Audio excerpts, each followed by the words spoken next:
So I am about to have surgery and my husband cannot be with me. So this is my journey by myself with God. I'm always sharing this with you guys, so I wanted to film myself. I am getting a hysterectomy. It's the last thing I have to do with this cancer journey. My cancer was because of the my ovary doing extra estrogen. So I'm by myself in the hospital. My husband couldn't come and be with me. I had to spend the night in the hospital. He cannot be with me. It's a really hard journey, but here we go, because we are worth it. So I just changed into this. They actually have a machine that's gonna keep me warm because I am freezing. And I'm ready now to open this little door so they come in. So I haven't really filmed myself at all. I wanted to do like a documentary of it, and after surgery, there was no way. I didn't have it in me to think about anything but the pain that I was in or the recuperation that I needed it. Like the last time I did the video, I was letting you guys know that I was going to have to be by myself in the hospital because of COVID-19. They weren't letting anybody in, so my husband couldn't go with me. So this will be the first surgery that I awoken and I had no loved one beside me. Really, you're so out of it when you come out of anesthesia that I didn't notice like the absence of my husband or any other family member that had been there before, because I was just woke up in pain. I let the nurse know, and immediately they gave me pain medicine, and it took care of it. I was by myself for more than 10 hours. You know, they got me to my room, they settled me in. It was just, I don't know how to explain it. It's kind of out of words. It was really hard until I was actually placed in the maternity section, which was kind of strange, you know, because you're going through so much emotions. You know, you're not gonna be able to have any more kids. You know that part of your life is done, and then you hear newborns all around you crying, and I think I took that time to be with God, to accept the path.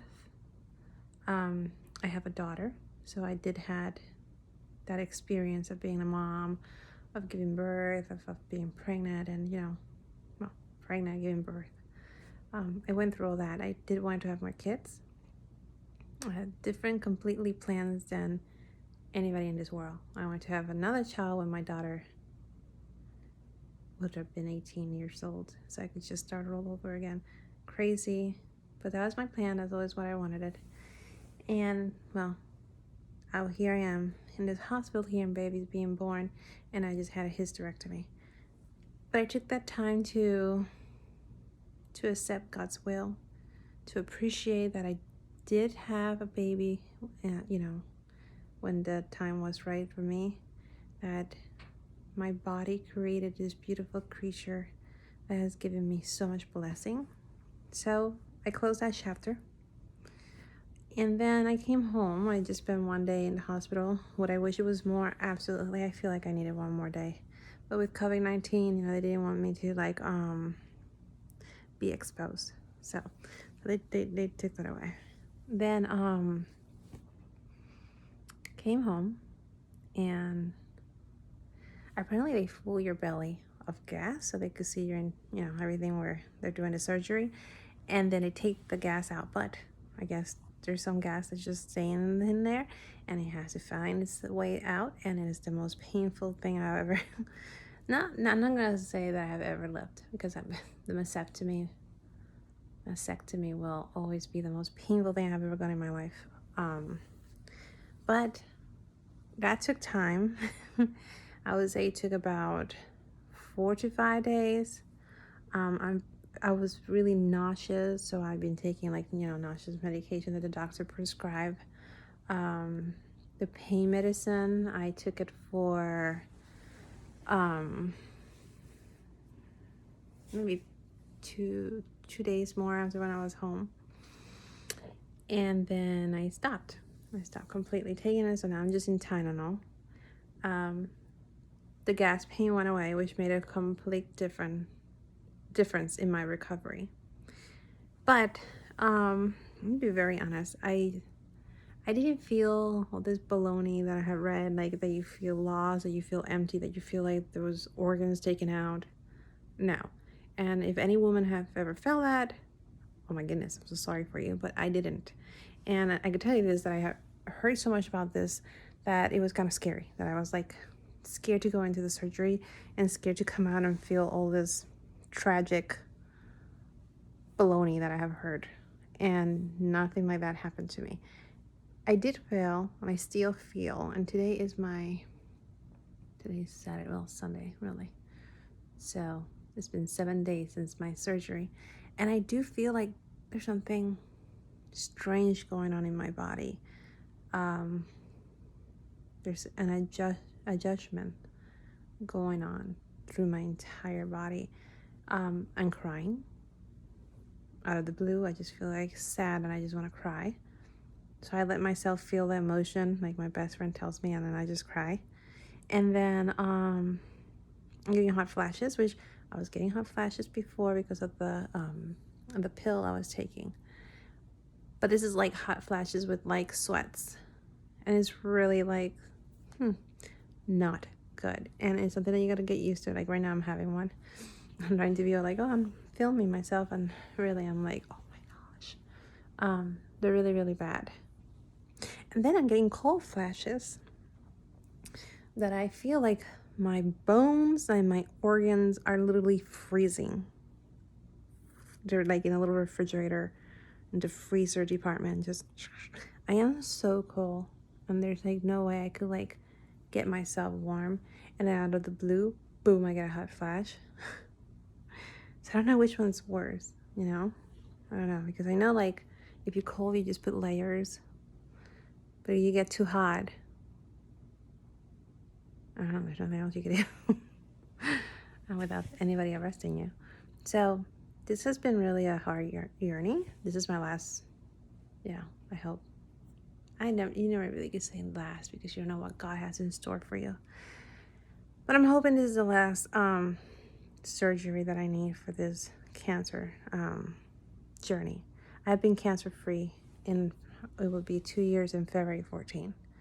So I'm very glad. But I'm also just want to be done with like thinking I need this and that and this and that because of the cancer, like it's gone and I want it out of my life. I've done everything they have asked me to do to prevent from ever coming back. Sorry, I look like crap, but surgery, 8 days in bed. So it gets a toll, you just want to be normal. I was cleaning my house before all this, and I knew it would be 2 or 3 months that I wouldn't be able to do nothing. It is 12 weeks of recovery. Right now, they really want me not to move and be in bed, bed rest, and like relax. For 3 weeks. I mean, I walk a lot in my house. I'm walking around. They say I could do that. They just don't want.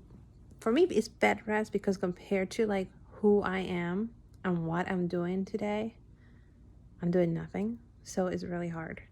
But I do have friends that overdid it, and things went south really quick.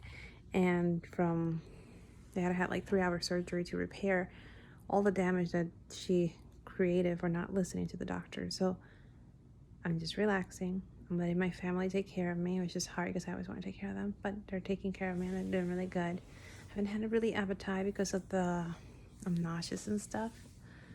The good point, I've lost already weight. Only a woman would say that.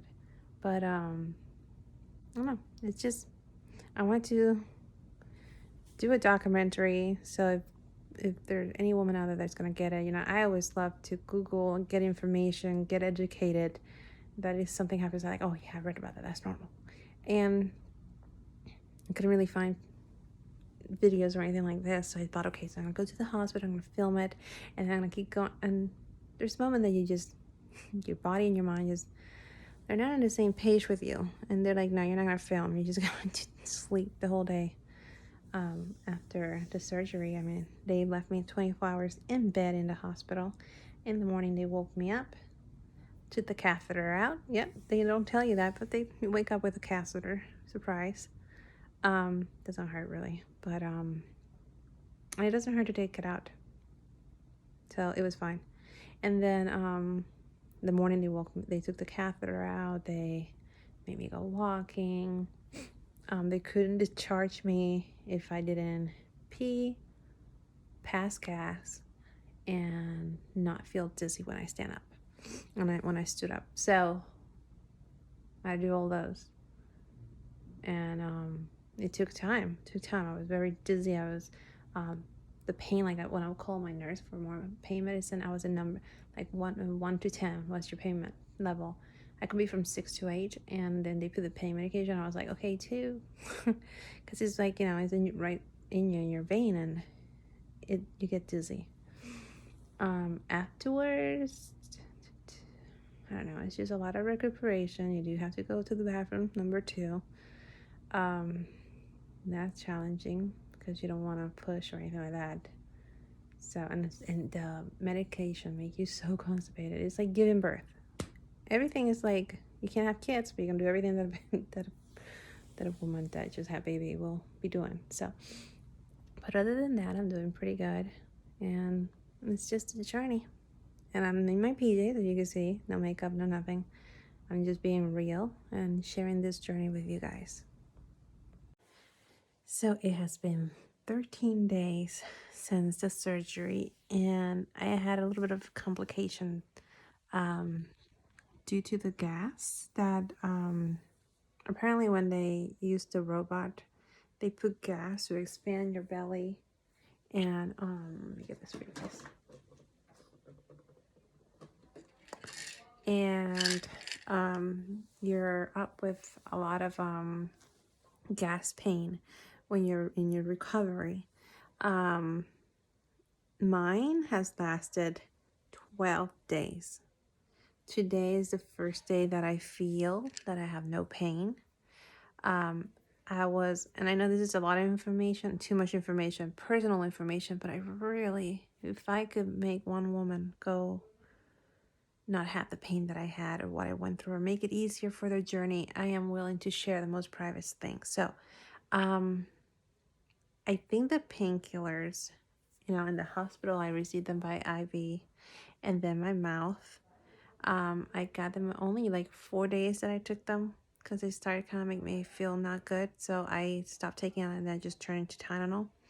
But it really got me constipated. And when the gas was trying to find a way out, because of the constipation, or because of, like, you know, where the incision is at inside, the pressure was like giving birth. I felt like I was having contractions. My breath would go away. I would get really, really pale. And just yesterday, I had another episode of I just ate like regular food and very little of it, like some rice, some meat, and it was the most painful thing. They lasted 2 hours, that episode, and I was like, I couldn't even breathe, and I was trying to get air and I couldn't because I was in so much pain. I called the doctor. He said it was normal, that sometimes, you know, gas could be as painful as childbirth. So it could be very serious, you know, like it's not, I didn't have to go to the hospital or anything like that, but the pain that I was feeling was real. And so here's what I think you should get before you have your surgery. So when you get home, you have the stuff that you need. Stool softener, they kept saying that I needed it. I didn't have that. I got this anti-gas stuff. I got it in Amazon. My mom had this. I didn't have it. And this really, really helped. It's 2 a day. And I'll take one in the morning and then one at night before, before dinner or before breakfast. And this really, really, really, really, really helped. But I really think the key to not have pain is to get stool softeners and just take it the minute you get home, because they give you some in the hospital anyway. When you get home, I was unprepared and I didn't have that medication. I did have the pain medicine. I did have the nausea medicine, which I never had to really take the nausea medicine after the other surgeries, but this one I did. I was very nauseous. This surgery was just harder on my body, but if I didn't have the gas pain, I wouldn't have any pain. So, it's not like a mastectomy, and that one is a real stuff.